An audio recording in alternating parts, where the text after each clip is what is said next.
WHO sudah jadi WHO ya sekarang. Demikian diskusi singkat saya dengan sahabat saya via Zoom dari tempat tinggalnya di Ubud, Bali. Dia seorang yang sudah bebas hidupnya, memilih tinggal di Bali, warga negara Australia sih sebenarnya. Dan saya yakin sebentar lagi dia jadi warga negara Indonesia. Dia suka banget Bali. Iya betul, World Health Organization sudah jadi China Health Organization. Itulah celetukan dari sahabat saya, seorang doktor ilmu ekonomi asal Australia tersebut. Dia penggemar Steve Bannon, di mana saya berseberangan dengan Steve Bannon. Steve Bannon adalah penasihat politik Trump, pro nuklir, tidak setuju dengan climate change. Baginya, climate change itu adalah rekayasa kaum seperti saya yang anti fossil oil, anti batu bara, pro baterai. Mungkin mentang-mentang saya punya pabrik lithium walaupun masih kecil. Sebagai pendukung Bannon, dia anti WHO yang sekarang lagi main mata dan main kaki dengan Partai Demokrat dan Cina. Dalam interview di acara terkenal Larry King Show minggu lalu yang saya tonton di Russian Today, berdasar data intelijen, Cina memanipulasi data tentang COVID-19. Manipulasi ini sejak day one, karena ketidakjujuran data inilah seluruh dunia terkecoh yang menjadikan banyak negara tidak come up dengan kebijakan yang benar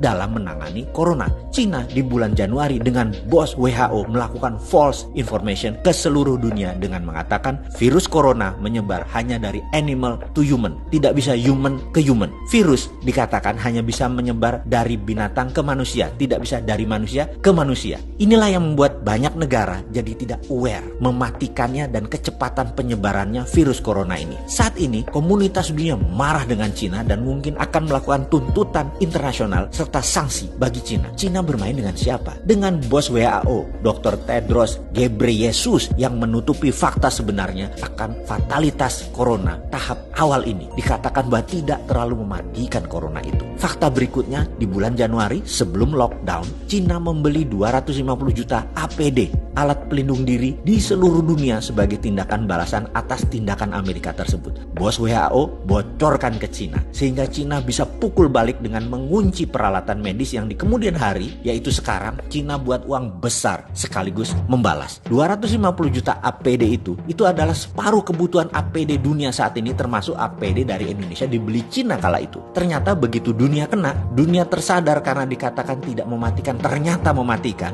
sehingga dalam false information yang jadi acuan banyak negara yang melonggarkan pertahanan pandemiknya, termasuk Indonesia. Ternyata begitu kita menyadari laporan dari berbagai negara, selain negara maju yang sistem kesehatannya baik, tingkat kematiannya 4%-an, apalagi sistem kesehatan tidak baik, bisa 9% seperti Indonesia. Dunia panik, termasuk Indonesia yang agak telat sadar dan baru ngeh bahwa ternyata corona 9% tingkat kematiannya di Indonesia. Akhirnya dunia beli balik APD tersebut dengan harga 10 kali lebih mahal. Nggak heran APD dari Cina itu buatan Indonesia kan, yang kayak kemarin itu Pak Ganjar melihat datanya. Indonesia pun jadi korban kong kali kong WHO dengan Cina. Strategi oknum WHO dan Cina ini sudah jadi perbincangan internasional. Dunia sekali lagi marah. Itu pun Indonesia masih ada aja pejabat yang membela Cina loh, dan masih nggak sadar bahwa bahaya corona. Bayangkan rencana jahat mereka kemudian itu, yaitu geng Demokratnya Joe Biden CS, Clinton Foundation, Big Pharmaceutical Company dengan WHO akan menjual vaksin ke 7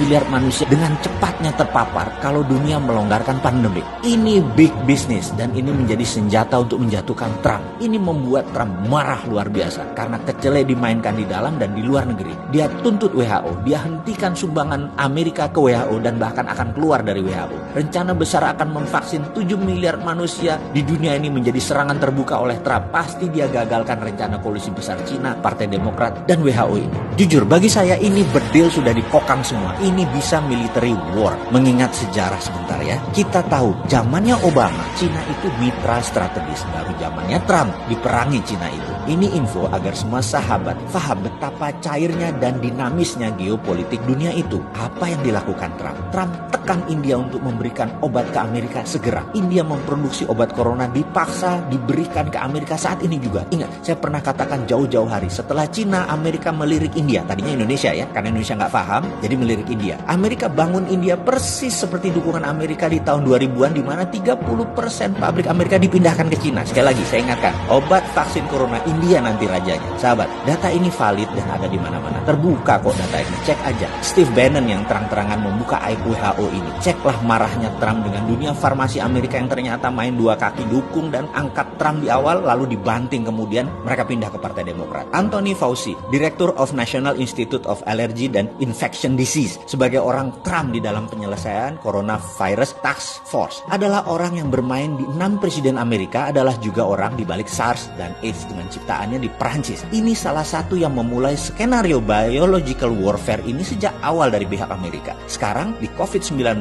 kita sudah menemukan fakta ada pengayaan atau enrichment, ada unsur AIDS di dalamnya, virus tersebut hingga menyerang imunitas korban. AIDS, SARS, COVID-19, Anthony Fauci. Sound familiar? Udah mulai nyambung? Oke, bajingan kabeh mereka itu. Inilah kejamnya dunia saat ini yang kalau kita tidak paham, ini seakan-akan hanya pandemik cacar seperti biasa. Kedepan sebaiknya kita lupakan informasi negara propaganda tersebut. Lupakan pejabat di tanah air yang melindungi bisnisnya dan koleganya, terutama yang bermitra dengan asing. Kita buat vaksin sendiri. Kita perangi pandemi COVID cara kita. Kita produksi ventilator dari sahabat Masjid Salman segera. Saya sudah pesan ventilator itu 100 unit melalui sahabat saya di sana. Bahkan kalau sahabat mau sumbang ke sahabat di Salman, silahkan saya kirim linknya. Kita perlu 1000 lebih ke depan alat ventilator ini. Ayo urunkan tangan Anda membantu sesama. Kita segera beli alat tes murah independen karya putra bangsa Indonesia di Silicon Valley, Santo Purnama. Kita selesaikan COVID gaya kita. Swasta beli langsung. Setiap orang boleh bergerak atas nama kemanusiaan. Memang gak capek bermitra sama negara jago propaganda yang meledakkan satelit Palapa N1